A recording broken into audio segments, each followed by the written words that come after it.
ও ডায়েরিতে লেখা ছিল যে যখন নিলয় ঘুমাতো তখন নাকি সামিরার আত্মা যে কালো জাদু করছে ও নাকি স্বয়ং ওর বুকের উপরে এসে খামসি দিত বা চেপে বসতো, ওর দমটম আটকায় যেত, ওর শ্বাস নিতে কষ্ট হতো। তারপর 3 দিন পরে হচ্ছে দুইজন একই টাইমে মারা যায়। নিলয় আর তানিয়া সেম সময় মারা যায় সুসাইড করে। তারপর হচ্ছে যে সুসাইড করার পরে হচ্ছে যে সামিরা সুসাইড করার পর হচ্ছে যে ওর যে এটা তো খুব ক্রিটিক্যাল যে ফাঁসি দিলেই তো হচ্ছে যে পুলিশ প্রশাসন চলে যায়। তো পুলিশ যাওয়ার পর নাকি আপনার মারা যায় মানে একটু যুক্ত করছে এখানে সামিরা এবং নিলয়, জি না নিলয় আর তানিয়া, সরি নিলয় এবং তানিয়া একসাথে মারা যায়। সেটা কি মানে গলায় দড়ি দিয়ে নাকি এমনিতেই গলায় দড়ি দিয়ে মারা যায়, গলায় ফাঁসি দিয়ে। আচ্ছা। তারপর যখন দুজনের লাশ নামানো হয়েছে তখন তানিয়া যে লাশটা স্বাভাবিকই ছিল, কিন্তু নিলয় যে ছেলেটা ওর লাশে নাকি ওর কেউ হয়তো অনেক মারছে, এরকম মারার দাগ পাওয়া গেছে। বা ওর হাড্ডি ভাঙায় যখন পোস্টমর্টম করা হয়েছে তখন নাকি ওর অনেক হাত পায়ের হাড্ডি ভাঙা ছিল। কে করলো, কে বা করলো, তখন হচ্ছে যে এটা আসলে এর ঠিক 1 সপ্তাহ পর হচ্ছে যে সামিয়া যে মেয়েটা যে কালো জাদু করছে ও সুসাইড করছে, ও ভাতচুলে সুসাইড করছে।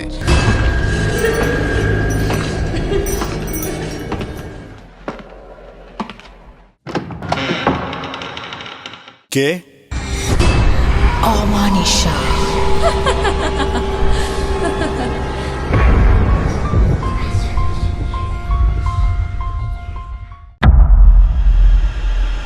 হ্যালো, আসসালামু আলাইকুম। শুরু হয়ে গেল অমানিশা। এই মুহূর্তে আমি রনি আছি আপনাদের সাথে। প্রতি শুক্রবার রাত 11টায়, ঠিক 11টায় এই সময় আপনাদের সাথে আমি যুক্ত হয়ে যাই এবং আমার সাথে বরাবরের মতো শাফিউল মাওলা শাফি তো আছেই, এবং আমাদের আজকে অমানিশাতে স্পেশাল একজন গেস্ট আছেন। আমি শুরুতেই তাকে পরিচয় করিয়ে দিচ্ছি। ওর নাম হচ্ছে শেখ আহমেদ জাহিদ। জি ওকে, শেখ আহমেদ জাহিদের কাছ থেকে আজকে আমরা লোমহর্ষক কিছু ঘটনা, প্যারানর্মাল টাইপের কিছু ব্যাপার আমরা শুনবো। তো শুরুর আগে একটু বলে নিচ্ছি, মানে ওর ঘটনাতে যাবার আগে একটু বলে দিতে চাই, সেটা হচ্ছে যে আপনারা চাইলেই, যেরকম জাহিদ অনেক দূর থেকে আমাদের শোতে এসছে, আজকের হট সিটে তাকে পেয়েছি। তার বাসা হচ্ছে সেই রূপগঞ্জে, মানে ঢাকার একটু বাইরে।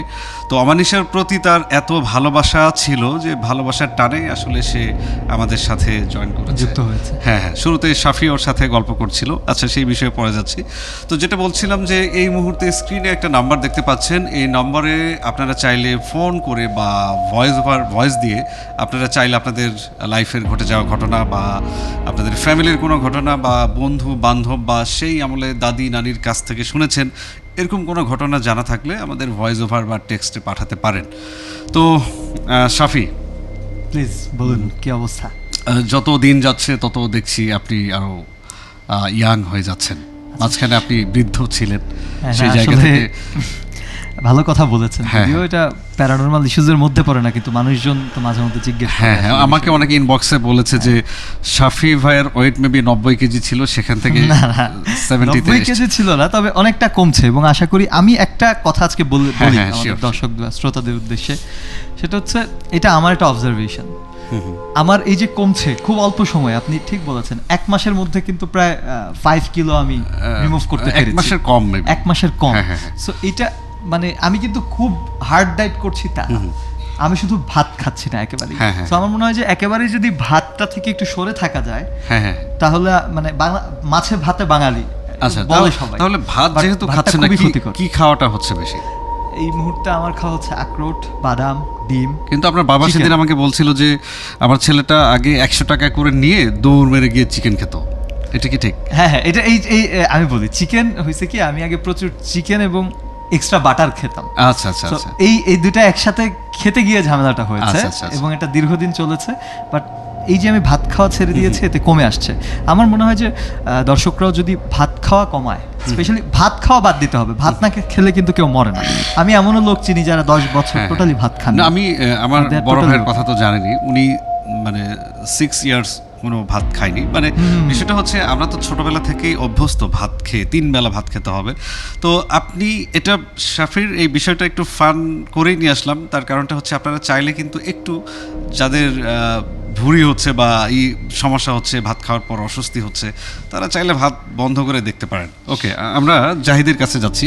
জাহিদকে দেখতে অনেক সুন্দর লাগছে, খুবই ভাল লাগছে আপনাকে দেখতে। তো শুরুতেই শাফির সাথে আপনি একটা বিষয় নিয়ে কি একটা বিষয় নিয়ে ডিসকাস করছিলেন আর কি। হ্যাঁ, ও আপনাকে মেবি বলছিল যে 3টা বা 4টা ঘটনা নিয়ে আজকেও আমাদের হট সিটে এসেছে। তো বেশি কথা না বলে শুরু করে দিই, আমরা ঘটনায় যাই। আপনার প্রথম ঘটনাটা আপনি অবলীলায় আমাদের জন্য, দর্শকদের জন্য বলে দিতে পারেন। ওকে, ফার্স্ট অফ অল হচ্ছে যে আমি ঘটনাগুলো বলার আগে একটু বলে রাখি যে আসলে পৃথিবীতে ভূত প্রেত এইগুলো কিছু নাই। আসলে আল্লাহ পাক কোরআনে বলছেন যে জিন জাতি আছেন এবং মানব আছেন, যে আল্লাহ পাক সৃষ্টি করছেন ইবাদত করার জন্য। আসলে ওই জিন জাতিগুলো হচ্ছে যে আসলে আমাদের মাঝে অনেকভাবে দেখা দেয়। তাহলে একটু কারেকশন করে দিই, অনেকের বুঝতে সুবিধা হবে। সেটা হচ্ছে যে আল্লাহ পাক তো জিন এবং মানুষকে তৈরি করেছেন তার ইবাদত করার জন্য, বা আমরা প্রার্থনা করি এই জন্য। তো জিন আসলে জিনদের মধ্যে তো মানুষদের মধ্যে যেরকম দুষ্ট মানুষ থাকে, জিনদের মধ্যেও একই রকম দুষ্ট জিন থাকে। তো ওই দুষ্ট জিনটাকে আমরা আসলে ভূত। এইখানে আমার আরেকটা বিষয় আছে, যেহেতু আপনি কোরআনের রেফারেন্স টানলেন, আমি কোরআনের রেফারেন্স থেকেই বলি। কোরআনে 3 ধরনের সত্তার, মানে অলৌকিক সত্তার 3 ধরনের সত্তার ব্যাখ্যা আছে। জি জি। ইভিল, আমরা বলি না শয়তান? জি। ইভিল তো একটা শয়তান। বাট এর বাইরেও কোরআনে অন্যান্য আরো কিছু অপশক্তি নিয়ে আলোচনা করা হয়েছে। এটা অনেকে স্কিপ করে যায়। আসলে জিন একটা জাতি। আমি জিন জাতি, উই আর নেশন, আমরা মানুষ। জিন আবার একটা জাতি। জিনকে কিন্তু কোরআনে কখনো ভৌতিক সত্তা হিসেবে আসলে ব্যাখ্যা করা হয়, কিন্তু এর বাইরেও কোরআনে আরেকটা এন্টিটির কথা আলোচনা করা আছে। কিন্তু আপনি বলছিলেন যে ওটাকে আরবিক ভাষা সম্ভবত খাবাইস না কি যেন বলে, রাইট? খাবাইস বা মানে এই হ্যাঁ, এটা আমি পড়েছি। খাবাইস এই টাইপের, আমি এই মুহূর্তে দর্শক ঠিক মনে করতে পারছি না। সেই সত্তা সম্পর্কে কিন্তু আলোচনা হয়েছে। এখন লটস অফ ইসলামিক স্কলার এবং রাইট, মনে পড়েছে খাবাইস। এই যে আমরা যেরকম, আমার মা ছোটবেলায় শিখিয়েছিল যে বাথরুমে যাবার সময় বাথরুমের দরজা খুলতে খুলতে বলতে হবে যে আল্লাহুম্মা ইন্নী আউযু বিকা মিনাল খুবসি ওয়াল খাবাইস। তার মানে হচ্ছে যে শয়তান যেন আমাকে এখানে। এখন ইন্টারেস্টিং ফ্যাক্টর হচ্ছে এই খাবাইস কিন্তু জিনও না, শয়তান না। এই খাবাইস একটা আরেকটা এন্টিটি। আচ্ছা আচ্ছা, এটা কিন্তু অনেকেই মিস করে যায়। এটা কিন্তু একটা ডিফারেন্ট এন্টিটি। তাহলে যদি আমরা সেই এন্টিটির কথা বলি, সেক্ষেত্রে আমরা তো আসলে প্রতীকী হিসেবে ভূত বলছি। ভূত, আপনি যেটা বলছিলেন যে জিনের কথা বলছিলেন, যে দুষ্ট বা খারাপ বা একটু শয়তানি করছে মানুষের সাথে, সেটাকে আমরা ভূত বলেই, খুব সহজ ভাষায় আমরা ভূত বলি। তো আচ্ছা, তারপরে আমরা শুরু করি গল্পটা শুনি। আচ্ছা, এটা হচ্ছে যে আমার একটা কাজিনের কাছ থেকে শোনা। আসলে ঘটনাটি ঘটছে ময়মনসিংহ জেলা ফুলবাড়িয়া থানায় 2015 সালে। ময়মনসিংহ জেলা? হ্যাঁ, ময়মনসিংহ জেলা ফুলবাড়িয়া থানা। আমার যাওয়া হয়েছে সেখানে। ময়মনসিংহ শাফির বাড়ি, মাই হোম টাউন। সেখানে হচ্ছে যে আপনার 2015 সালের শেষ দিক দিয়ে, আপনার নভেম্বরের শীত ভাব, তখন হচ্ছে যে গ্রামের বর্ণনা হচ্ছে যে আপনার একটা নদী শুরু হয়েছে। তারপর নদীর সাথে ছিল একটা পুরনো, অনেক 150 থেকে 200 বছরের ধারণা করা হয় যে পুরনো একটা মন্দিরের পিছনে ছিল আপনার বাঁশঝাড়, যেটাকে আমরা বাঁশবাগান বলি। তার সামনে ছিল হচ্ছে আবার তাল গাছ। ওইখানে আপনার তাল গাছ ছিল নাকি 7টা ছিল। তারপর ওইখানকার যে পণ্ডিত, মানে পুরোহিত যেটাকে বলা হয়, যে হিন্দুদের গুরু, তো উনি নাকি আবার শেষে 2019 মানে যুদ্ধের পরপর নাকি 2টা গাছ লাগানো হয়, মোট 9টা গাছ তাল গাছ থাকে। তো মানে ওই মন্দিরের সামনে হচ্ছে কিছু মুসলিম মানে হিন্দুদের বাসা, তারপর হচ্ছে মুসলিম, অ্যান্ড পিছনে হচ্ছে মুচি, যারা জুতা শিলে, তারা কিন্তু হিন্দু ধর্মেরই হয় বেশিরভাগ, তো তাদের এরিয়া। তো মাঝখানে মানে পিছনে হিন্দু ছিল, সামনে হিন্দু, মাঝখানে ছিল মুসলিম। তো এটা যার সাথে ঘটছে আমার কাজিনের আঙ্কেল মেবি। তো উনি ভ্যান চালক ছিলেন। হ্যাঁ, তো ওনাদের এলাকাতে তো ওই যে প্রহিটা আমি বললাম যে গাছ লাগাইছিল 2টা, উনি মারা গেছে। তো উনি নাকি বলে গিয়েছিলেন যে আমি যখন মারা যাব তখন হচ্ছে যে এই আপনার মন্দিরের সব থেকে পুরনো চন্দন গাছ। আসলে হিন্দুদেরকে যারা হিন্দু ধর্মী তারা বলতে পারেন যে হিন্দু ধর্মে যারা আছে তারা মারা গেলে কিন্তু সব গাছের কাঠ দিয়ে পুরনো হয় না, চন্দন কাঠ আর হচ্ছে আম গাছ। হ্যাঁ, তো যারা মানে একটু প্রভাবশালী থাকে বা ভালো অবস্থান থাকে তারা হচ্ছে যে চন্দন কাঠটা ইউজ করে, আর না হলে স্বাভাবিকভাবে আম গাছই সবাই ইউজ করে। তো উনি মারা যাওয়ার পরে চন্দন গাছটা ছিল সবচেয়ে পুরাতন, একটা গাছই ছিল। তখন উনি উচিত করে গিয়েছিলেন যে আমি মারা গেলে আমাকে এটা দিয়ে পোড়াবা। তো যেই কথা সেই কাজ। তো হচ্ছে যে উনি মারা যাওয়ার পরে তো হচ্ছে যে গাছটা কেটে তো এখন লোক পাচ্ছে না কাকে দিয়ে এটা ওনার সরি আমি এটা বলে রাখি যে ওই যে পুরোহিত মারা গেছে ওনার মানে বাসাটা ছিল মানে তার পরের গ্রাম। তো যেটা হয় যে আসলে এখন নিয়ে যাওয়া লাগবে, তো কাকে মানে কে নিয়ে যাবে, তো লোক খুঁজে পাচ্ছিল না। তখন হচ্ছে যে ওই যে যার কথা বলতেছি ভ্যান চালক ছিলেন, তো ওনাকে বলা হয়েছে। তো উনি তারপরে এই গাছ নিয়ে উনি রাজি হয়েছে। তখন হচ্ছে রাত 11টা, রাত সন্ধ্যা 6টা। তখন হচ্ছে যে মাগরিবের নামাজ পড়ে উনি আবার ওই মন্দিরে গিয়ে মাগরিব নামাজটা পড়ছে। মাগরিব নামাজ পড়ে হচ্ছে যে উনি এই গাছ উঠায় আপনার ভ্যানেতে রাখছে। তো ভ্যান নিয়ে উনি আসলে গ্রামে যারা থাকেন এরা অনেকেই জানেন যে গ্রামে শর্টকাট রাস্তা থাকে একটা ঝোপঝাড় বা কিছুর ভেতর দিয়ে, তো উনি ঝোপঝাড় দিয়েই ঢুকে আপনার ওনার যে গন্তব্য কথা বলছে গন্তব্য উনি দিয়ে আসবে এই গাছ।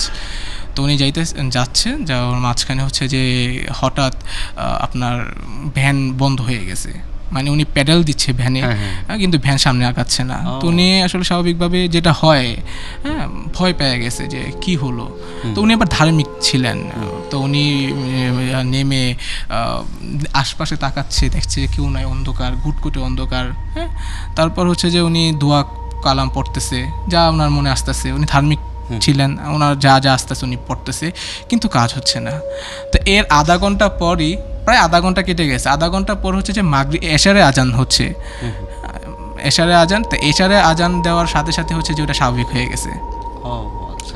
গেছে। তো উনি এটা যেভাবে হোক উনি ওই যে গন্তব্যের কথা বলছে, যেখানে কথা বলছে ওইখানে পৌঁছায়া, তো উনি আর ওই রাস্তা দিয়ে আসেন, উনি আবার যে বললাম মেন রুট, হ্যাঁ, যে ওইখান দিয়ে উনি বাসায় আসার পর উনি কাউকে শেয়ার করে না। তো তারপর থেকে ঘটনাগুলো শুরু, তারপর থেকে হইতেছে যে উনি প্রতি রাতে 12টার পর থেকে উনি বাসায় থাকে না।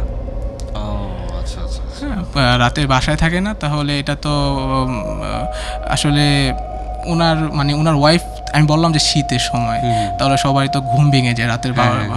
তো উনি ওনার ওয়াইফ যখন ওনার কাছে হাত দিয়ে দেখতেছে, ওনার যে স্থানে উনি ঘুমায় ওইখানে হাত দিতেছে, উনি নাই। তো উনি প্রায় 1 দিন 2 দিন 3 দিন প্রায় 1 সপ্তাহ উনি দেখলো যে ওনার হাজব্যান্ড রাতের 12টার পর থেকেই গায়েব থাকে, রুমে থাকে না। তো আবার উনি যখনই উনি রুম থেকে বের হয়, কিন্তু উনি দরজা কিন্তু বাইরে থেকে লাগানো থাকে না, দরজা যেরকম খোলা থাকে সেরকম খোলা রেখে উনি চলে যায়। তো একদিন ডিসিশন নিয়েছে যে ওনার ওয়াইফ যে আসলে কি হয়, উনি কোথায় যায় এটা দেখবে। তো উনি রাত্রে আর ঘুমায় নাই, তো উনি মানে ঘুমের ভান ধরে ছিলেন। তো ওনার হাজব্যান্ড যিনি, তো উনি রাতের 12টা 3 মিনিটে, আমি যার কাছ থেকে শুনছি এরকমভাবে বলছে যে 12টা 3 মিনিটে নাকি ওনার হাজব্যান্ড বের হচ্ছে, আর উনি ওনার আপনার হাজব্যান্ডের পিছে যাচ্ছে যে আসলে কোথায় যায় দেখি।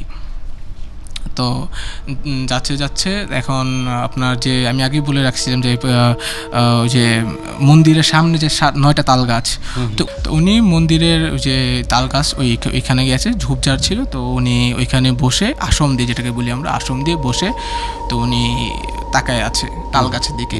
এরকম মনে হচ্ছে যে উনি কার সাথে মানে ওনাকে কি কথা বলছে, ওনার সাথে কথা বলছে, উনি শুনতেছে। যেরকম যে ধরেন যে আপনি কথা বলছেন আর আপনার থেকে তাকায় আছি, যেরকমটা হয়।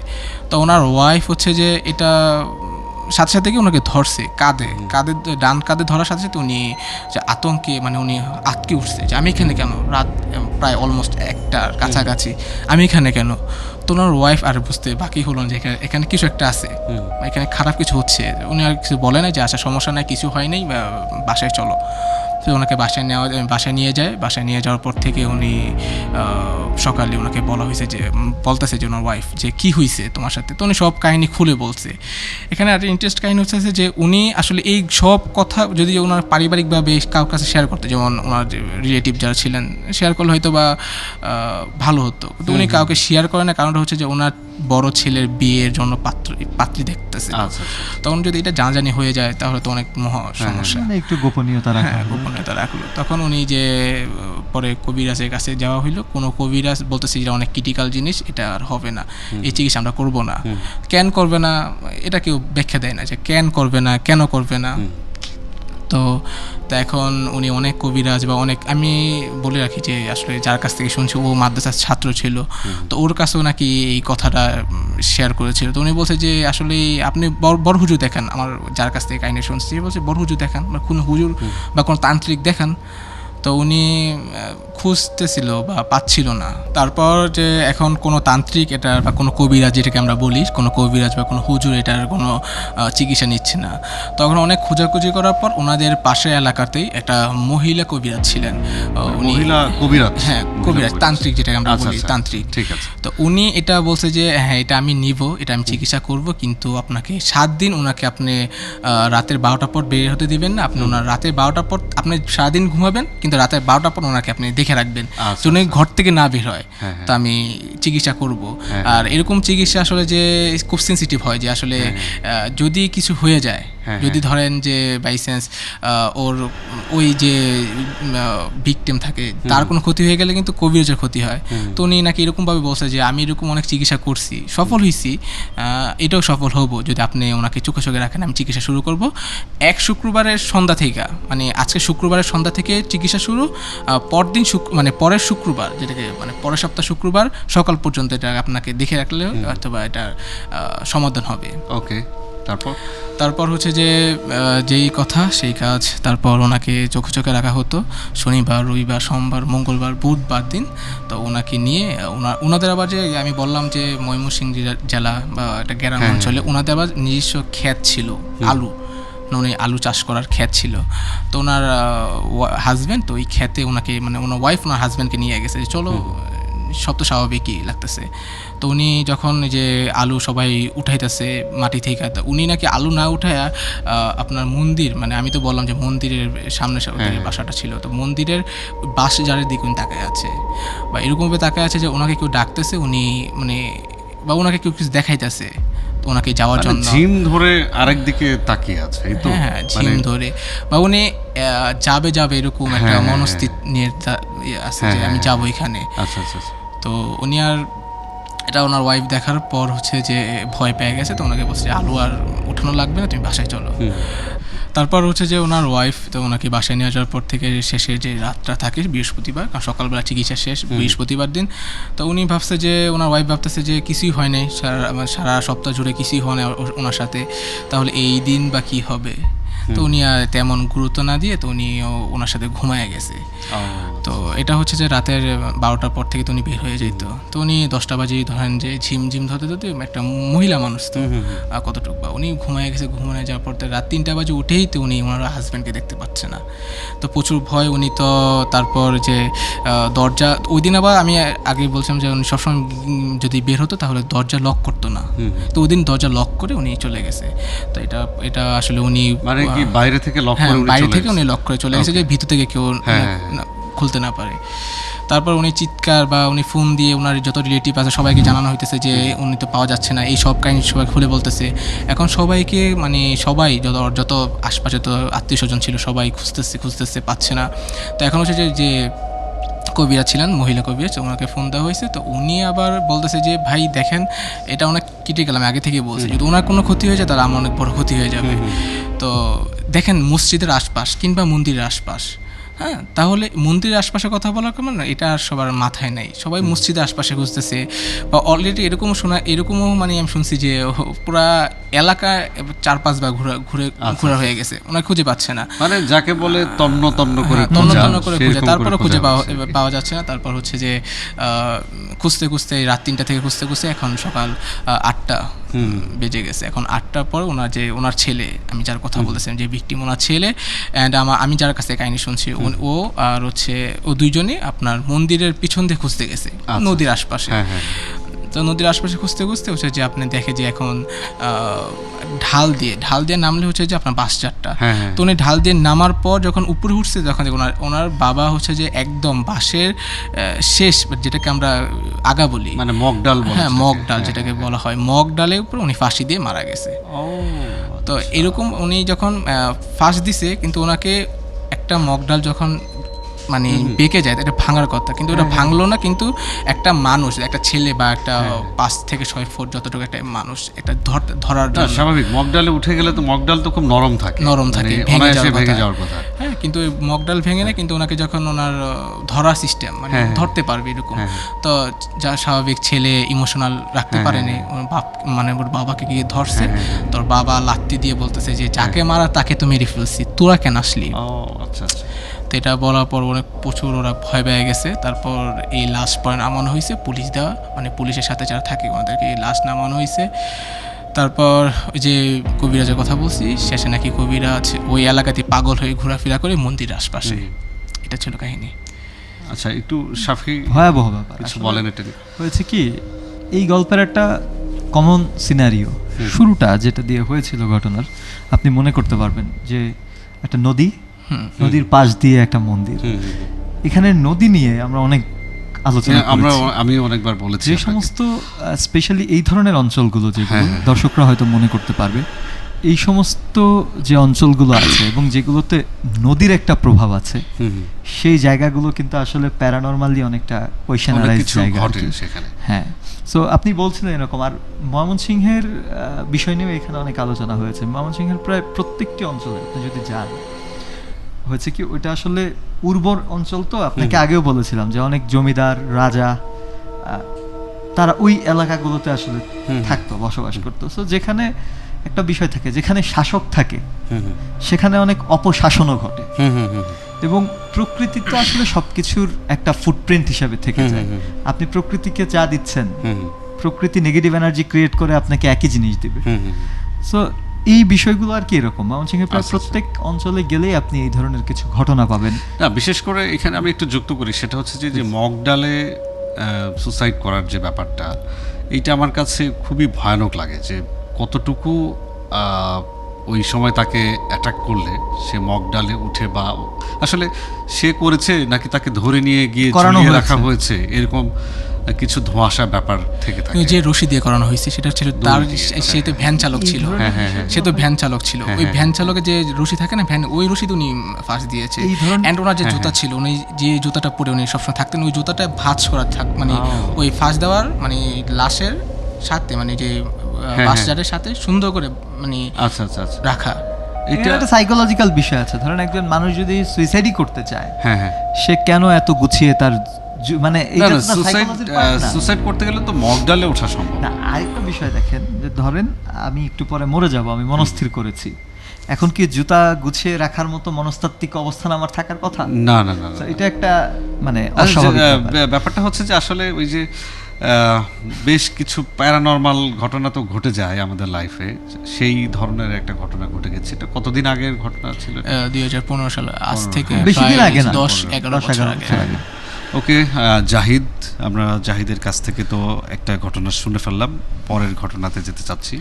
আর একটা ঘটনা বলছিলেন শুরুতে এসে যে এরকম একটা ঘটনা আছে, আমরা সেটাও শুনি। এটা হচ্ছে ব্ল্যাক ম্যাজিক নিয়ে। এটা হচ্ছে 2000 সালের কথা, ঢাকার কোন একটা প্রাইভেট বিশ্ববিদ্যালয়, ঢাকার। তো এটা হচ্ছে যে নিলয় অ্যান্ড তানিয়া, দুজন মানে গার্লফ্রেন্ড বয়ফ্রেন্ড থাকে, যেটা তো যখন আর নিলয় যে ছেলেটা থাকে ও সাধারণ পরিবারের, হ্যাঁ খুব সাধারণ, অল্প সাধারণ পরিবারের, কিন্তু তানিয়া ছিল প্রভাবশালী একটা ধরনের মেয়ে বা ভালো পরিবারের। তো আবার তানিয়ার ফ্রেন্ড ছিল আবার সামিরা। তো সামিরা আবার, আমি বললাম ও আবার এখানে নিলয় ছিল যে সুদর্শন, মানে দেখতে স্মার্ট ছিল। আচ্ছা আচ্ছা। তো যে কেউ ওই প্রেমে পড়ে যাওয়াটা স্বাভাবিক, ভার্সিটি লাইফ। তারপর হচ্ছে যে সামিরা তখনও নিলয়ের সাথে, তানিয়ার সাথে নিলয়ের সম্পর্ক বা তাদের সম্পর্ক ছিল। তখন সামিরা যে মেয়েটা ওর একদম ক্লোজ ফ্রেন্ড, অ্যান্ড ওর বাসা আর সামিরার বাসা ছিল সেম, তানিয়া অ্যান্ড সামিরা দুই বেস্ট ফ্রেন্ড ছিল ওরা। তো সামিরা হচ্ছে যে ওকে যে নিলয় ওকে প্রপোজাল করে, মানে প্রস্তাব দিয়েছে। তারপর স্বাভাবিক ও আর এটাকে অ্যাকসেপ্ট করে নাই, ফিরিয়ে দিছে। এবং এরকমও শুনলাম যে আপনার ক্যাম্পাসের সবার মাঝখানে অপমান করছে নিলয়। তো সেই ক্ষোভে তো এখন ও বলতেছে যে আমাকে অপমান করছে, তাহলে আমি ওকে দুনিয়াতে রাখবো না, সরিয়ে ফেলবো। তো ও আসলে যে একটা তান্ত্রিক আশ্রয় নেয়। আচ্ছা আচ্ছা। তো তান্ত্রিক আশ্রয় নেয়, সেটা হচ্ছে যে আবার যে সময়টা অপমান করা হয়েছে তখন তানিয়া ওর পক্ষে ছিল না, সামিরার বিপক্ষে ছিল। তখন ও বলতেছে যে না, আমি ওরে মেরে ফেলবো, মানে দুজনকে ওর সম্পর্ক রাখবো না, জানতো আপনার নিলয়কে মেরে ফেলবো অ্যান্ড সম্পর্কটাকে ভেঙে ফেলবো, কালো জাদু আশ্রয় দিয়েছে। তো যখন এক তান্ত্রিকের কাছে গেছে, তো তান্ত্রিক বলল যে নিলয়ের চুল লাগবে অ্যান্ড কাপড় লাগবে, নখ লাগবে। আচ্ছা, একটু থামিয়ে দিচ্ছি শাফি। এর আগে আপনাকে আমি এই ধরনের একটা ঘটনা না, আমি বলেছিলাম যে আলোচনা হয়েছিল গ্রামে, বিশেষ করে এই যে একটা প্রেমের ঘটনা বলছে আর কি, গ্রামে কিন্তু এরকম অনেক আমি শুনেছি যে প্রেম করতে গেলে হচ্ছে না, ছ্যাঁকা খাচ্ছে বা মানে কেউ কারো কথা শুনছে না, তখন এই গ্রামে যে কবিরাজ বা তান্ত্রিক শব্দটা তো আসলে আরো অনেক বড় একটা ব্যাপার, কিন্তু মূলত তান্ত্রিক খুব সংখ্যায় খুব কম আছে বাংলাদেশে। বাট কবিরাজি যারা করে, মানে ওই যে চুল নিয়ে আসো, এটা করো, পানি পরা দাও, এই ধরনের ঘটনা কিন্তু প্রায় একটা সাইকোলজি আছে। চুল কেন লাগে, কাপড় চোপড় কেন লাগে, সেখানে আমরা যাব ঘটনাটা শোনার। হ্যাঁ, ঘটনাটা শোনার পর। আর এইখানে একটু বলি যে এই ঘটনাটা কোথাকার, আপনি যেটা বলছেন এখন? এটা ঢাকার, কিন্তু ঢাকার একটা প্রাইভেট বিশ্ববিদ্যালয়। হ্যাঁ, স্টুডেন্টের। ওকে, আমরা ওটার নামটা না বলি। ঠিক আছে, ঠিক আছে। আমাকেও নামও বলেন। হ্যাঁ হ্যাঁ, ওকে। মানে বিশ্ববিদ্যালয়ের নাম আমরা বলি। আর এই ঘটনাটা সবসময় অজানাই থাকতো। এটা আসলে যে সামিরা যে মেয়েটা, ও শেষে গিয়ে সুসাইড করছে। সুসাইড করার পর ওর ডায়েরি থেকে পাওয়া গেছে ঘটনাটা। আচ্ছা, প্লিজ খুব স্পষ্টভাবে লেখা ছিল এখানে। আচ্ছা, তারপর হচ্ছে যে নিলয়ের চুল লাগবে, তাহলে সামিরও সেম, যে তানিয়া যে মেয়েটা ওর জিএফ, তো ওরও সেম জিনিসগুলোই লাগবে। তো এখন আমি আগে বলেছি যে ওরা দুজন ফ্রেন্ড, একদম বেস্ট ফ্রেন্ড, একদম বাসার সাথে বাসা। তো সামিরা কি করলো, সামিরা হচ্ছে যে আপনার যে তানিয়া ওর সব কিছু ইজিলি কানেক্ট করতে পারলো। হ্যাঁ, তা এখন হচ্ছে যে আপনার হচ্ছে যে নিলয়, তো নিলয়ের যে এখন যে ওর পোশাক বা চুল, তারপর হচ্ছে যে নখ, এগুলো কে কালেক্ট করবে? এটা হচ্ছে যে সামিরা আপনার ইয়েকে দিয়ে, আপনার যে তানিয়াকে দিয়ে কালেক্ট করেছিল। তারপর যেই কথা সেই কাজ আপনার তান্ত্রিক কাছে যখন এটা নিয়ে গেছে, তান্ত্রিক হচ্ছে যে ওনাকে বলছে যে তুমি শ্মশানের মানে সব তো কালেক্ট করে দিয়েছে। তারপর বলছে যে দুইটা জিনিস লাগবে, একটা হচ্ছে যে শুকুরের চবরি, হ্যাঁ, তারপর হচ্ছে যে আপনার শ্মশানের মানুষ পুরানোর পরে যে ছাইটা থাকে, ছাইটা। তো শুকুরের চবরি অ্যান্ড ছাই দিয়ে হচ্ছে যে দুটো পুতুল বানানো হয়েছে। একটা হচ্ছে যে একটা হচ্ছে তানিয়া, একটা হচ্ছে যে আপনার নিলয়। তো দুইটা করার পর একটা কাচের বয়মে হচ্ছে যে এই দুইটাকে রাখা হয়েছে 2 ফিট করে। হ্যাঁ, অপর প্রান্তে 2টা মুখ করে রাখা হয়েছে। আপনার হচ্ছে যে রক্ত, হ্যাঁ, কাঁচা রক্ততে চুবিয়ে দেন ওই কাচের বয়মে ঢুকানোর পর কাচের বয়মে পোকামাকড় দিয়ে, তারপর কালো মোম যেটাকে বলে, কালো মোম হয়তো বা অনেক আগে যারা ছিলেন বা 90s যারা বড় হয়েছে তারা হয়তো বা দেখছেন তাবিজে লাগানো থাকতো কালো মোম। তো কালো মোম দিয়ে হচ্ছে যে পুরো কাচের বয়মটা শক্ত, মানে অনেক হার্ড করে এটা পেস্ট করে দিয়েছে যে এটা খুলতে না পারে বা সহজে না খুলে। তো এটা বলছে যে এটা কাজ শেষ করার পর সামিরাকে ফোন দিয়ে তান্ত্রিক বলতেছে যে তুমি এটা কোনো একটা অমাবস্যার রাতে গুটগুটে অন্ধকারে তোমাদের আশপাশে, ঢাকা তো তখন এত উন্নত ছিল না। কত সালে এটা 2000 সালের ঘটনা। 2000 সালে এত উন্নত ছিল, তখন বলছে যে আশপাশে তো পুরনো কবরস্থান, ওই কবরস্থানে একদম পুরনো যে কবরস্থান, শ্যাওলা পড়া কবর যেটাকে বলে, একদম পুরনো কবরে তুমি এটা রেখে আসবা, মানে ভিতরে রাখবা। তো ভিতরে মানে হচ্ছে কবরের ভিতরে গর্ত করে ভিতরে রাখবা। তারপর এটা রেখে আসার পর 3 দিন পর থেকেই হচ্ছে যে ফলাফল শুরু, যেরকম হচ্ছে যে আপনার সিনথিয়া, নিলয় আর হচ্ছে যে আপনার তানিয়া খুব মিষ্টি সম্পর্ক। অ্যান্ড এরকমও আপনি আমার দিকে থাকেন। হ্যাঁ, এরকমও শোনা গেছে, এরকমও শুনছি যে আমি যে নিলয় অ্যান্ড তানিয়ার সম্পর্ক, মানে যে সুন্দর সম্পর্ক, এটা দেখে নাকি জেলাস হইতো আশপাশের লোকজন, এত মিষ্টি সম্পর্ক। কিন্তু ওইটার 3 দিন পর থেকে হচ্ছে যে ভার্সিটিতে তানিয়া অ্যান্ড নিলয় আসতো না, কম আসতো। তো যখনই আসতো তখন ওদের মধ্যে ঝগড়া লাগতো ছোট ছোট বিষয় নিয়ে। অস্বাভাবিক হয়ে গেছে। হ্যাঁ, অস্বাভাবিক ছোট ছোট বিষয় নিয়ে ঝগড়া লাগতো। যেমন তানিয়া নাকি নিলয়কে দেখলে নাকি অসহ্য লাগতো, সহ্য করতে পারতো না। ছোট ছোট ভালো ভালো কথাও অসহ্য লাগতো। অ্যান্ড আপনার নিলয় যে ছেলেটা, ও নাকি আবার সামিরাকে দেখলেই মনে হতো যে কোনো লাশ পোড়া, মানে কোনো লাশকে যখন পুরানো হলে যেরকম চেহারা বিকৃত দেখা যায় বা ভয়ানক দেখা যায়, ওরকম ভয়ানক লাগতো ওর কাছে। তো এরকম তো হচ্ছে যে এরকম ভয়ানক লাগতো। তারপর ওদের মধ্যে কোনো কন্ট্যাক্ট থাকতো না, প্রায় ঝগড়া লাগতো। এটাতে আবার সামিরা খুব খুশি লাগতো, ওর তো যেটা করার এনজয় করতে পারতো।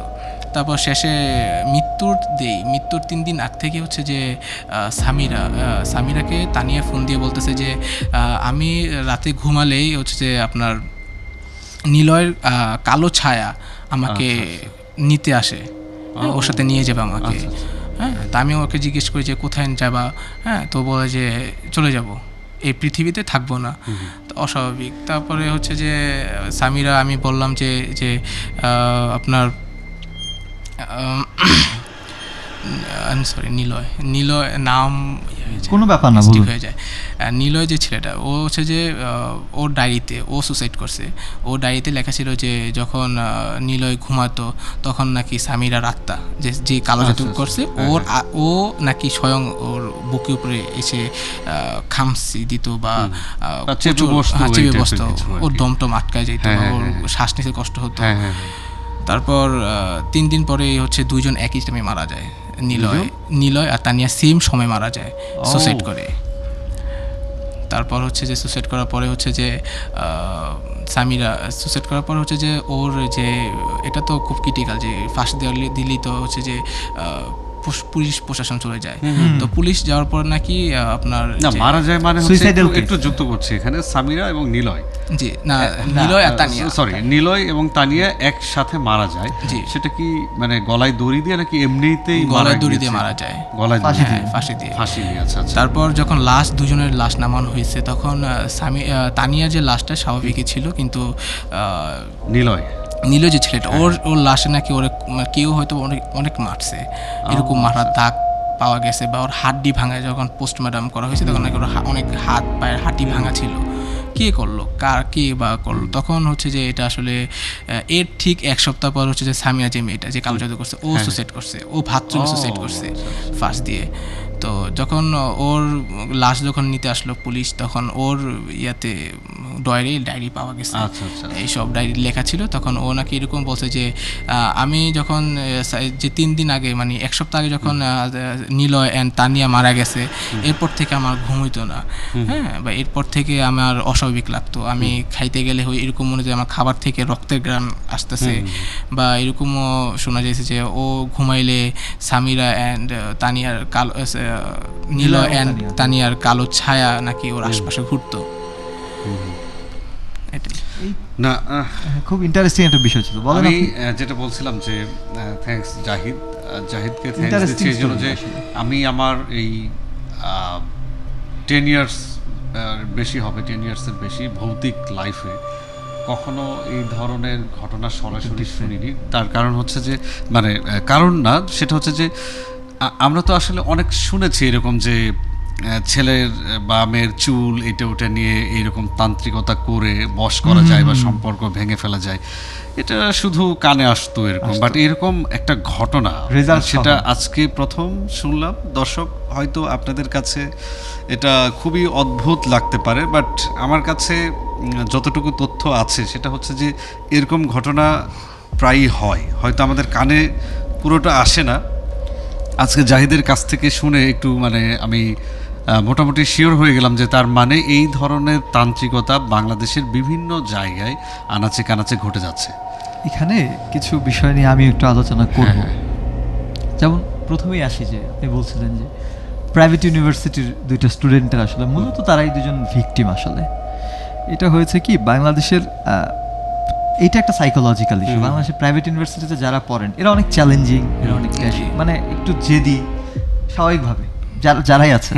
ইভেন এখানে একটু বলা উচিত, বলা ভালো যে আপনারা আবার কেউ ভুল বুঝবেন না, আমি নিজেও বেসরকারি বিশ্ববিদ্যালয়ের ছাত্র। হ্যাঁ, সেটা বলছিলাম। যাই হোক, মানে এই জিনিসটা কিন্তু একটু ওদের মধ্যে কাজ করে, ফলে প্রতিশোধ প্রবণতাটা অনেক বেশি। সেটার কারণটাও শুনি আমরা যে আসলে সেটার কারণটা হচ্ছে কি, আসলে প্রাইভেট ইউনিভার্সিটি গুলো তো অ্যাজ ইউজুয়াল স্টাডি ইনস্টিটিউট না। হ্যাঁ, ধরুন এদের একটা ডিফারেন্ট প্রসেস আছে। না, আমার কাছে আমি বুঝতে পেরেছি আপনি কি বলবেন, কিন্তু আমার কাছে মনে হয়েছে যে বেসরকারি বিশ্ববিদ্যালয় মানে এটা আবার অন্য কিছু মনে করার কিছু নাই। সেটা হচ্ছে যে খুবই ফ্র্যাঙ্কলি আমি বেসরকারিতে পড়েছি।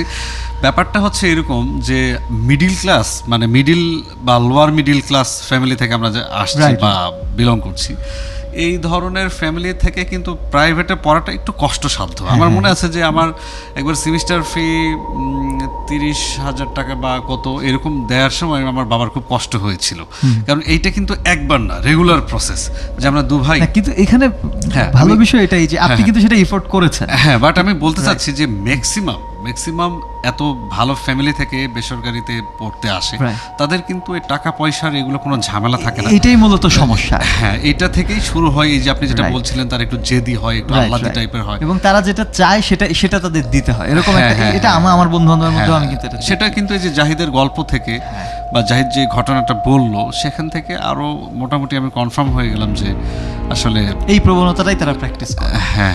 এখন আসি যে আসলে এই ঘটনা এইটুকু আমাদের মনে হয় দর্শকরা বা শ্রোতারা সবাই জানেন, শুনেছেন যে ব্ল্যাক ম্যাজিক করতে হলে আসলে মাথার চুল লাগে, ড্রেস লাগে, কিংবা ঘরের কোনো ছবি, মানে যাকে ব্ল্যাক ম্যাজিক করবে তার ঘরে কোন ধরনের ছবি আছে কিনা, এই সমস্ত বিষয়গুলো লাগে। আবার আমি দেখেছি যে অনেক রোমান সংখ্যা বা আরবি শব্দ একটু উল্টা করে লিখছে দেয়ালে, লিখে সেটা একটা প্রসেস।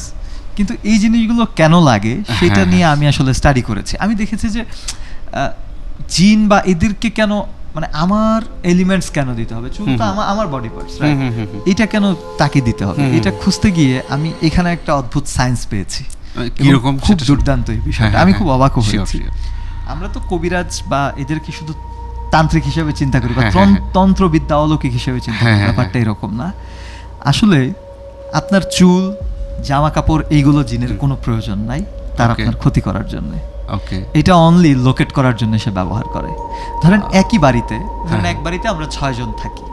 এখন একজন তান্ত্রিক যদি কোনো একটা এনার্জিকে আমার বাড়িতে পাঠায়, একটা জিনিস, অপশক্তিদের কিন্তু ব্রেইন নাই এবং ওরা চিন্তা করতে পারে না। আপনি দেখবেন এটার কারণ হচ্ছে, আপনি দেখবেন যখন মানুষকে জিনে ধরে তারা প্রচন্ড রাগ করতে থাকে, কিন্তু সঠিক কোনো উত্তর দিতে পারে না। 5 বার জিজ্ঞেস করলে 1 বার উত্তর দেয়, কারণ তার আসলে ব্রেইন নাই, তার আছে রাগ, জেদ, এগুলো আছে।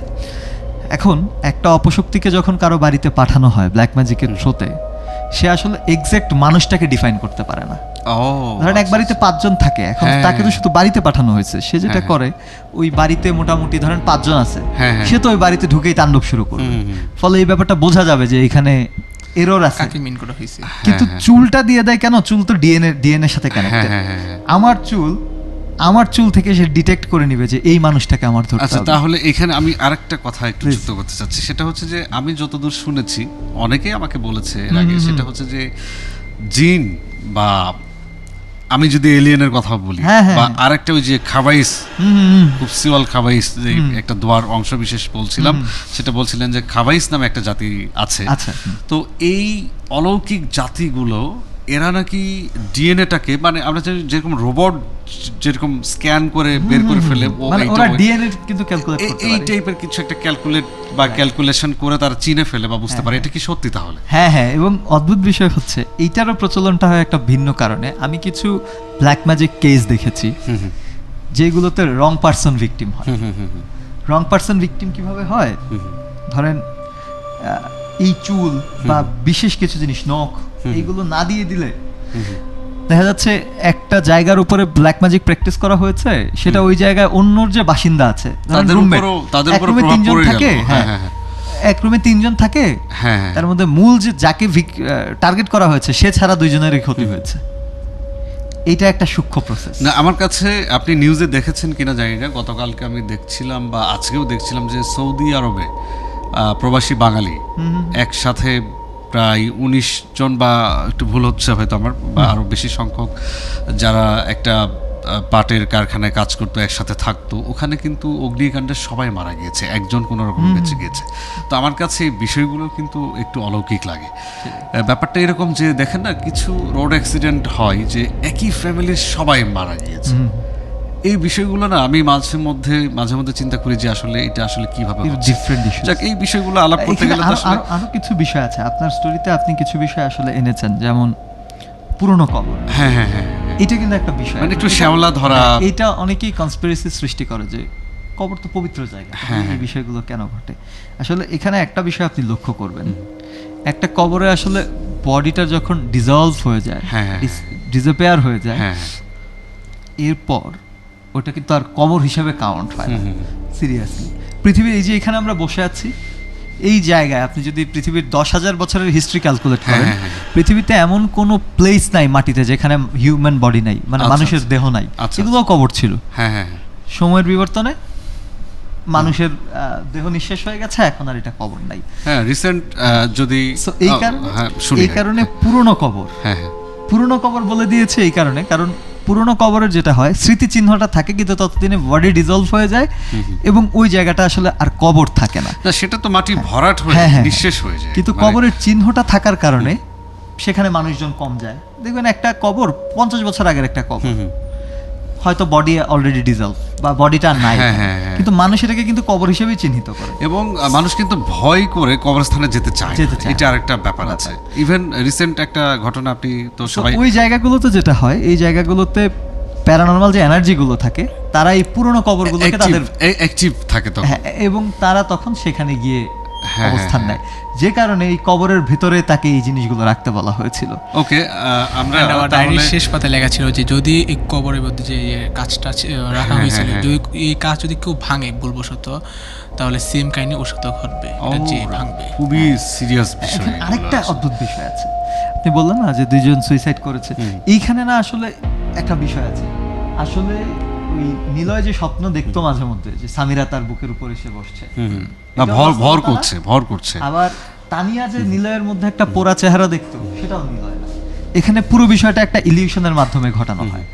ইভেন পরে যে সামিরার মনে হতো যে তার আশেপাশে তানিয়া আর নিলয়ের ছায়া ঘুরে বেড়াচ্ছে, এগুলো কিছু, এই সব ইলিউশন, এই সবগুলো একটা এনার্জি করেছে। আসলে এই ব্ল্যাক ম্যাজিকটা খুব সেন্সিটিভ। কেন ব্ল্যাক ম্যাজিকটা সেন্সিটিভ? এই কারণে আমরা যারা সাধারণ মানুষ, আমরা এটা এই এনার্জিগুলোকে আমরা ডিফাইন করতে পারি না। কিন্তু আপনাকে তান্ত্রিক বা যে কবিরাজ, একটা বিষয় আপনাকে আমি বলে দিই, এটা দর্শকদের উদ্দেশ্যে, কোনো কবিরাজ আপনাকে আপনার জন্য সাহায্য করবে না, এটা আপনি লিখে রাখেন। প্রত্যেকটা কবিরাজ আপনার উপর বা তান্ত্রিক, আপনি যে হেল্পটা তার কাছে পেতে যান, সে যে হেল্পটা আপনাকে করে, আপনার মনে রাখতে হবে এর জন্য আপনাকে পে করতে হবে, সেটা টাকার পে না। কিন্তু এই যে সামিরাকে হেল্প করেছে কবিরাজ, এর মধ্য দিয়ে এই কবিরাজ তার উদ্দেশ্য কিন্তু হাসিল করে নিয়েছে। তার হয়তো ওই এনার্জিকে 3টা সোল দেওয়ার কথা ছিল বা 3 জন মানুষকে দেওয়ার কথা ছিল। তো ঠিক আছে, সামিরা যাওয়ার পরে নিলয় আর তানিয়াকে সে দিয়ে দিয়েছে, সেই একই কবিরাজ পরে সামিরার ক্ষতি করেছে। এটাই হচ্ছে বাস্তবতা। এই বিষয়গুলো আসলে আমার কাছে খুবই ভয়ানক লাগে। আচ্ছা, আমরা আরেকটা ছোট্ট একটা ঘটনা শুনবো, শুনে মানে আমরা তো আসলে প্রায় শেষ পর্যায়ে চলে এসেছি, সময়ের শেষ জায়গায় চলে এসেছি। তো আরেকটা ছোট্ট একটা ঘটনা বলতে চেয়েছিলেন, সেটা একটু শুনি আমরা। সেটা হচ্ছে আমার নিজের সাথে। এটা হচ্ছে 2021 সালে আমি যখন মাদ্রাসায় পড়াশোনা করতাম। তখন কি করোনাকালীন সময় ছিল? করোনার পর কিছু মানে সব মাদ্রাসা তখন অফ থাকার কারণে কিছু কিছু মাদ্রাসা খোলা থাকতো। আচ্ছা, আমরা হচ্ছে যে আমরা আমাদের যারা পরীক্ষার্থী থাকতাম বা প্রিপারেশন নেওয়ার জন্য আমরা ট্রাই করতাম প্রাইভেট যে মাদ্রাসাগুলো থাকতো ওইখানে। তো ওই মাদ্রাসাতে আমি ঢাকার এটা আমি লোকেশনটা উল্লেখ করতেছি না, বাট ঢাকার একদম শেষ প্রান্তে একটা মাদ্রাসা আছে। তো সেই মাদ্রাসাটাই খোলা থাকতো। আর তখন সেখানে কোনো মানে প্রশাসনের চাপ থাকতো না বা কোনো মানুষ তেমন ওইখানে যাওয়া আসা করতো না, সেই কারণে তবে মাদ্রাসাটা খোলা থাকতো। তো এখানে ভর্তি হওয়ার পর 6-7 মাস পরে হচ্ছে যে 2021 সালে বিপিএল খেলা 22 সালের বিপিএল খেলা চলতেছিল। তো সাধারণ কি হয় যে যদি যে কোনো প্রতিষ্ঠান, এরা হয়তো বা কলেজে নিয়মটা আছে কিনা তা জানি না, কলেজ ইউনিভার্সিটিতে বা অনেক স্কুল শিক্ষা প্রতিষ্ঠানে বা অনেক মাদ্রাসাতে থাকে যে আপনার স্মার্টফোন যদি কোনো ছাত্রের কাছে শনাক্ত করা হয়, পাওয়া যায়, ওই ফোন কিন্তু জমা নেওয়া হয় বা ফোন ভেঙে দেওয়া হয়। তো আমরা কি করতাম যে হচ্ছে যে বাটন ফোন, যেটাকে আমরা কোটি ফোন বলি সহজ বাংলায়, তো এই বাটন ফোন আমরা হেডফোন লাগে হচ্ছে যে বিপিএল খেলা শুনতাম। আচ্ছা আচ্ছা, 2000 অনেক আগের কথা, যেহেতু স্মার্টফোন এটা নিষেধ। সেই তো এখানে তো আমরা সবারই তো চাই যে লাইভ ভিডিও খেলা দেখা। তো আমরা কি করতাম, তো ওই দিন বৃহস্পতিবার ছিল, তো যেই হুজুর মানে যার আন্ডারে আমরা পড়াশোনা করতাম উনি খুব রাগী ছিল, উনি যার কাছে ফোন পাইতো ফোন তো ভেঙে ফেলতো অ্যান্ড আবার ওই যে যার কাছে পাইতো তাকে খুব মারধর করতো। হ্যাঁ, তো ওই ভয়ে হচ্ছে যে আমরা ফোন রাখতাম না, ফোন মানে মসজিদের একটা সানসিল ছিল ওইখানে রাখতাম, সানসিল ফাঁক ছিল ওইখানে আমরা পুলটিন বেঁধে রাখতাম। এরকম সময় গেছে আমার অনেক ফ্রেন্ড ছিল যে ওরা ফোনের পাশ ভেঙে মানে খুলে একজনের কাছে একটা রাখতো, আরেকজনের কাছে আরেকটা রাখতো। তো খেলাতে আমরা হচ্ছে যে বৃহস্পতিবার দিন তো ওই মাদ্রাসাতে কেউ ছিল না, ছুটি অলমোস্ট, তো ওই হুজুরে সবার ছুটি, তো আমরা যারা সিনিয়র পার্সন ছিল মাদ্রাসাতে, যেমন আমার ফ্রেন্ড সার্কেল ছিল যারা, ওরা কেউ আর ওই দিন যায় না বিপিএল খেলা শুনবে বা দেখবে। অলরেডি অনেকেই দেখতেছিল তখন রাতের 11টা বাজে খেলা চলতেছিল, ঢাকার অ্যান্ড রংপুরে মেবি খেলাটা চলতেছিল। তো যতই হোক আমরা ঢাকাই সাপোর্টার ছিলাম তখন। তো ঢাকার খেলা শুনতে হচ্ছে যে আমরা মসজিদের একদম শেষ প্রান্তে কানিশ ছিল, এখানে ওই কানিশে বসে শুনতাম যে আমাদের কেউ না দেখে, দেখলেই তো ঝামেলা। তো ওই লুকিয়ে শোনা হইতো। তো খেলা শুনতে আমার এক পর্যায়ে ঘুম এসে পড়ছে। তো আমি আর আমার একটা ফ্রেন্ড ছিল, দুইজন, তো শুনতে যে ও মাদ্রাসায় চলে আসে। হ্যাঁ, তা আমার হয়তো মনে করছে যে আমি শুনতেছি, আমি ঘুমাইতেছি না। তো আমার কাছে ও ফোন অ্যান্ড ওর হেডফোন রেখে ও চলে আসে ওর রুমে, আর আমি তো শুনতে আমি ঘুমাই গেছি। তখন হচ্ছে যে রাত 1টার পরে হচ্ছে যে অনেক রেডিওতে, হ্যাঁ যেমন আপনার একটা রেডিও এফএম আছে, তো অনেকেই হচ্ছে যে খেলার শেষে গিয়ে হচ্ছে যে অনেক লাউডলি একটা মিউজিক দেয়, মিউজিক দেওয়ার পরে ঘুম ভেঙে গেছে আমার। তো আমি দেখলাম যে ঘড়ি, তখন ফোনে দেখলাম যে চলতেছে 2টা, অলমোস্ট 2টা, একটা মেবি এরকম, 1টা এরকম, গভীর রাত।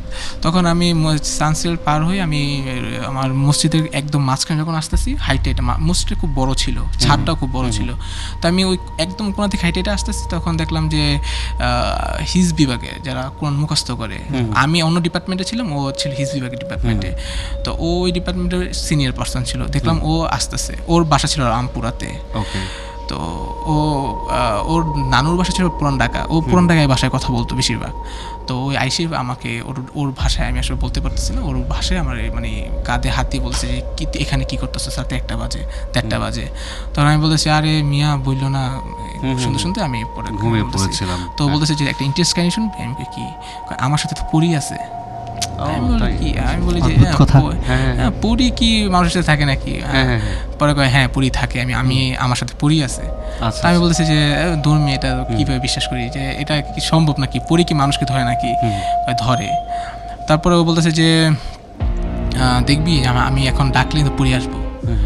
তখন আমি তো ভয় পেতেছি, আমি কি আসলে যে ছেলেটাকে আমার ধরছে ওই কি আসলে মানুষ নাকি অন্য কিছু, আমার ভিতর ভয় লাগতেছে, কিন্তু আমি বুঝতে দিতেছি না যে আসলে কি ঘটতেছে। আপনি সেই ভয়টাকে প্রায়োরিটি দিতে চাচ্ছেন না, কারণ আপনি আরো বেশি ভয় পাবেন, অথবা মানে আমি ভাবলাম যদি আমি ভয় পেয়ে যাই তাহলে যদি ইগনোর করতে চাচ্ছি, কিন্তু আমি ভয় পেলে ও যদি আসলে প্যারানর্মাল কিছু থাকে বা আরেক বিপদ, ও তো বুঝে ফেলবে যে আমি ভীত হয়ে যেতে ভয় পাচ্ছি, ভয় দেখানোর জন্য আর উৎপাত করবে। তখন আমি স্বাভাবিকভাবেই বলতেছি যে দেখাও, দেখতে চাই। হ্যাঁ, সবারই ইচ্ছা থাকে জিনপুরি দেখার। তো আসলে বলতেছে যে দেখ, পুরো একটু পরে গল্প করতে করতে আসলে ওর কাহিনী ও শোনাইতেছিলাম যে কীভাবে ওরা ধরছে, কীভাবে থাকতো ওর সাথে। তখন হচ্ছে যে একটা বিড়াল, কালো একদম কুৎসিত একটা বিড়াল, আমি এই বিড়ালকে আজ পর্যন্ত ওই মাদ্রাসার আশপাশে কিংবা ওই এলাকার আশপাশে দেখি নাই। খুব অনেক বড়, ধরেন যে একটা কুকুরের বাচ্চার থেকে একটু বড়, এরকম বিড়াল আসলে সচরাচর দেখা যায় না। তো ওই বিড়ালটা আসে ওর চারপাশে ঘুরতেছে, তো আমাকে চোখটি মেয়ে বলেছে যে এটি। তো তাই আমি বলছি যে হ্যাঁ বুঝতে পারছি, চলো রুমে চাই, আমার ভয় লাগতেছে ভাই। তো ও কি মানে একটু বোঝানোর চেষ্টা করছে যে এর ভিতর পরি আছে, পরি আছে, ওই পরি আমাকে বুঝিয়ে দিয়েছে, ওই পরি বিড়ালের দেশে এসেছে এরকম ওর ভাষায় বলছে এটাই পরি, আচ্ছা তুই ডাক দে। আমি বলছি না ভাই আমার ভালো লাগতেছে না। তারপর দেখলাম যে বিড়ালটা এই কথা বলার পরে বিড়ালটা নেমে গেছে ছাদ থেকে। বিড়ালটারও অ্যাক্টিভিটিটা একটু ভিন্ন নাকি? হ্যাঁ, ও ঘুরে টুরে ওর ছাদ থেকে নেমে গেছে। তারপর আমাকে মসজিদের মিনার থাকে, আমি যে মসজিদে অনেক মসজিদে মিনার থাকে, অনেক মসজিদ থাকে না, তো ওই মসজিদের মিনারের নিচে নিয়ে আমার সাথে গল্প করতেছে। আমি গল্প করতে চাচ্ছি না, তারপর আমার সাথে জোর করে গল্প করতেছে ও। তো ওর কথা আমি শুনতেছি, হ্যাঁ হ্যাঁ হ্যাঁ, আমিও ওর সাথে তাল দিতেছি যে হ্যাঁ ঠিক আছে, হ্যাঁ হচ্ছে, হ্যাঁ আছে, সমস্যা কি। তারপর হচ্ছে যে একটু পর দেখলাম যে আমি যে জায়গায় প্রথম দাঁড়িয়ে কথা বলছিলাম, একদম মসজিদের মাঝখানে, যে ছাদের মাঝখানে, ওই মাঝখানে 10 ইঞ্চি একটা ইট এসে পড়ছে। কিন্তু স্বাভাবিকভাবে ইটটা ভাঙে নাই, কিন্তু একটা ইট যদি জোরে এসে পড়ে কিন্তু ভেঙে যাওয়ার কথা। শব্দ তো হয়েছে, সব কিছু ঠিক ছিল, হ্যাঁ, কিন্তু ইটটা ভাঙে না। ইটটা যেরকম ছিল সব দিক দিয়ে ঠিক আছে, ইট ওরকমই আছে। তা আমারও মানে আমি আর লাগতেছে যে ইট পড়লে তো ভেঙে যাওয়ার কথা, ইট ভাঙলো না, আমার আরো ভয় লাগতেছে যে না ভাই রুমে চলো, আমার ভালো লাগতেছে না, অস্বস্তি লাগতেছে। আর বলেছে যে ঠিক আছে চল রুমে যাই। তো আমি আমার রুমে, তো ওর ডিপার্টমেন্টে চলে গেছে। আমি আমার ডিপার্টমেন্টে এসে আমি যে জায়গাতে ঘুমাইতাম জানালার পাশে, তো এইখানে হচ্ছে যে আমি আমার বেড করে হচ্ছে যে আমি জানালা আটকাতে যাবো। জানালা আটকাতে যাই, দেখতেছি যে এইখানে সবসময় লাইট থাকে। হ্যাঁ, এটা হচ্ছে যে আপনার তখন একটা মাদ্রাসার রানিং কাজ চলতেছিল, নির্মাণ কাজ চলতেছিল। তখন হচ্ছে আপনার সিঁড়ির ওইখানে আবার লাইট থাকতো সবসময়, অলরেডি তখন জ্বালানো ছিল। তখন দেখলাম যে ওইখানে পুরো একটা কালো ছায়া, চেহারাটা আসলে মানে একদম ফ্যাকাশে, চেহারা বোঝা যাচ্ছে না, কিন্তু একটা কালো ছায়া মানে দাঁড়ায় আছে। অ্যান্ড ওই যে ভাইয়ার কথা বলতেছি, যে আমার সাথে কথা বলছে ফার্স্টে, হ্যাঁ, ওর দিকে তাকায় আছে। এটা দেখার পর তো আমার পুরো শরীর ঠান্ডা হয়ে গেছে, কারণ আমি একটু এমনি পার্সোনাল ভাবে ভীতু টাইপের ছিলাম। আমি একটু আরেকটু বুঝতে চাচ্ছি, বিষয়টা হচ্ছে যে আপনি তো সেটা কালো ছায়ার মতো দেখতে পাচ্ছেন, এবং আপনার ফ্রেন্ড আবার ওইটার দিকে তাকিয়ে আছে। না, ওই অবয়বটা ওর দিকে তাকিয়ে আছে। ও হচ্ছে মুখ ধুচ্ছে, তখন ফেস ওয়াশ দিয়ে মুখ ধুইতেছিল ওয়াশরুমে, আর ওর দিকে তাকিয়ে ছিল ওই অবয়বটা, আর আমি ওর পাশ দিয়ে আমি তাকিয়ে আছি। এটা হচ্ছে যে আমার বাম চোখে মানে ওইখানে আমি তো এখন হাত পা ঠান্ডা হয়ে গেছে, আমি এখন কি দৌড় দিব, কি চিৎকার দিব। তো চিৎকার দিয়ে যদি লোকজন উঠে যায়, এই ভয়ে চিৎকার দিতে পারতেছি না। তো আমি আবার আস্তে আস্তে মানে যতটুকু সাহস পাচ্ছি, আমি যে দোয়া কালাম যতটুকু পারি পড়তেছি। অ্যান্ড সব থেকে বড় হচ্ছে যে আয়াতুল কুরসি হচ্ছে খুব এটা ইসলামে অনেক পাওয়া যায়, গুরুত্বপূর্ণ, অনেক ফজিলতপূর্ণ একটা দোয়া। তো সেই দোয়াটা আমি পড়তেছি, পড়ার সাথে সাথে আমাকে আমার মানে শরীর হালকা হচ্ছে। তা আমি এক দূর দিকে ওর ওয়াশরুমে গিয়ে আমি বললাম যে ভাই তাড়াতাড়ি আসো, আমার রুমে আসো, তোমাকে জিনিস দেখাই। তো রুমে যখন ওকে নিয়ে গেলাম, তারপরে দেখলাম যে ওই জিনিসটা মানে ওইখানে যেরকম থাকে সবসময় ওরকমই আলো, ওইখানে কিছু নাই। তো ও বলতেছে যে কি হয়েছে, প্রাইমারি বললাম যে এই কাহিনী। তো বলছে না আসলে আমাকে বলছে তো কাউকে বলিস না, তুই ঘুমায় যা। পরে আমার তো এখন ঘুম আসতেছে না, রাত অলমোস্ট 3টা বেজে গেছে। তো মাদ্রাসায় যারা পড়াশোনা করে অনেকেই আছে যে 4টা পরে তাহাজ্জুদের নামাজ পর্যন্ত উঠে, তো অনেকজনে উঠে গেছে। তারপর আমি তাহাজ্জুদ নামাজ পড়ে আর ওই দিন রাতে আর ঘুমাইতে পারি না। আমিও নামাজ পড়ে ফজর নামাজ পড়ে একদম শুক্রবার দিন সকালে ঘুম দিছি। ঘুমানোর পর বিকালে উঠে আমি আমার যে ক্লাস টিচার ছিলেন, তো ওনাকে আমি বিষয়টা জানালাম যে হুজুর এই হয়েছে। তো উনি বলতেছে যে ভয়ের কিছু নেই, এটা হচ্ছে যে আসলে উনি আমাকে ভয় কমানোর জন্য আমাকে সান্ত্বনা দিতেছে যে এটা ভয়ের কিছু নেই, এটা হচ্ছে যে এটা যে মাদ্রাসা তুমি যেখানে পড়াশোনা করো, যে এই মাদ্রাসাটা হচ্ছে যে মানে এই শিক্ষা প্রতিষ্ঠান উনি পাহারা দেয়, পাহারাদার। তাই আমি আসলে ভাবলাম যে আসলে কি 2000 মানে এরকম একটা স্মার্ট যুগে কি আসলে এইসব কথা মানে আসলে বিলিভ করা আসলে আমার কাছে সম্ভব হচ্ছিল না, যে এইগুলা কেমনে, যে এটা মানে আমার তো বিশ্বাস হচ্ছিল না যে আসলে কি মানে পাহারা দেয়। পরে তখন ওই মাদ্রাসা, তারপর 1 সপ্তাহ পর থেকে আমার পানির পড়া খাওয়া হয়েছে। 1 সপ্তাহ পর থেকে হচ্ছে যে আমার সাথে অস্বাভাবিক কাহিনী হতো, যে আমি একটা পরীক্ষা দেওয়ার জন্য বা পড়াশোনা পড়ার জন্য আমি বই কিংবা কলম আমার টেবিলে রাখছি, পাইতেছি না। হ্যাঁ, তা আমার টেবিলে আবার কেউ চাইতো না, কারণ আমি একটু অন্যরকম রাখি টাইপের ছেলে, তো আমি, তা আমার ইয়াতে পার্সোনালিটির দিক দিয়ে আমার ডেস্কে কেউ চাইতো না, ওইখানে কেউ বসতো না। তো কে নিত বা কে, বা আমি খাবার খাইতেছি বা এরকম সময় আমি খাবারটা একটু পরে খাবো, এখন ইচ্ছে লাগতেছে না, পরে খাবো, খাবারটা ঢেকে এক জায়গাতে আমার টেবিল উপরে রেখে দিছি, কিন্তু পরবর্তীতে যা দেখি যে ওই খাবার নাই, খেয়ে ফেলছে, কে খেয়ে ফেলছে। তারপর জুতা রাখতাম, জুতা গায়েব হয়ে যেত, বা আমার পরনের পোশাক হারায় যেত। কিন্তু তারপরে এই যে আপনার 2 দিন কিংবা 3 দিন পর পর আমি পাইতাম, যে জায়গায় থাকতো ওই জায়গায় সেম অবস্থায় থাকতো। তারপর এরকম উৎপাত হয় দেখে আমি ঢাকার একটা বড় মাদ্রাসাতে, যাত্রাবাড়ি বড় মাদ্রাসা, তো ওইখানে আমি ভর্তি হয়েছি, ওইখানে তখন পড়াশোনা করতাম। ওইখানে এসে আমার সেম কাহিনী হইতেছিল যে কলম রাখলে কলম পাইতেছি না, খাতা রাখতে খাতা পাইতেছি না, আমার বই, যাবতীয় বই বা পার্সোনাল কিছু রাখলে পাইতেছি না। তারপর হচ্ছে যে বাসায় ঘুমাইলে হচ্ছে যে আপনার বাসার ছাদ, আমার বাসার ছাদে কেউ যেন হাঁটতেছে এরকম ফিল হইতো। হ্যাঁ, বা যাদের ফাউন্ডেশন করা বাসা তারা হয়তো জানে যে ফাউন্ডেশন করা 5 তলা ফাউন্ডেশন থাকলে 3 তলা কমপ্লিট থাকলে 4 তলার জন্য আলাদা এক্সট্রা রড বের করা থাকে। তো ওই রড তো প্রচুর শক্ত থাকে অ্যান্ড প্রচুর ইয়ে থাকে, শক্তিশালী, একটা ভালো লুক এটাকে লাগানো সম্ভব না। চিকুন রড হয় তার ভিন্ন ক্ষেত্র, কিন্তু ওটা মোটা রডগুলো অনেক মোটা কনস্ট্রাকশনের রড। তারপর ওইটা দেখতাম যে কেউ বাইরাচ্ছে রাতের 3টার পর থেকে 4টার পর থেকে এরকম ডিস্টার্ব হইতো, আমি ঘুমাইতে পারতাম না। হ্যাঁ, শব্দ পাইতাম, বা ঘুমাইলে আজে বাজে স্বপ্ন, যেমন খারাপ খারাপ স্বপ্ন দেখতাম, বা কেউ মেরে ফেলতেছে বা কেউ দৌড়াইতেছে। তো এগুলো আসলে কাউকে শেয়ার করতাম না, নিজের মধ্যেই রাখতাম।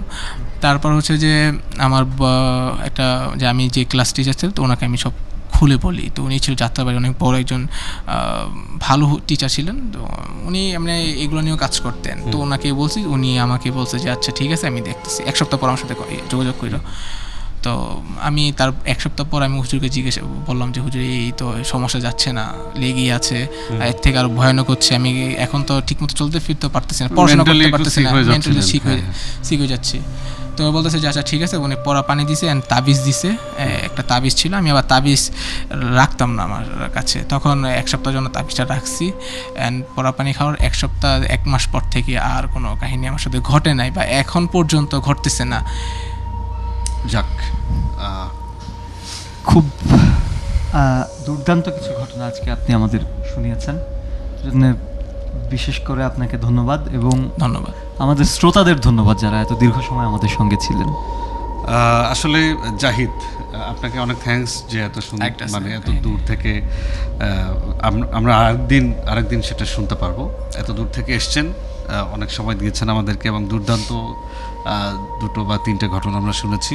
তো দর্শক, আজকে আমরা অমানিশার একদম শেষ জায়গায় পৌঁছে গিয়েছি। আশা করি আগামী পর্বে নতুন কারোর সাথে আবারও দেখা হবে। সে পর্যন্ত সবাই ভালো থাকবেন।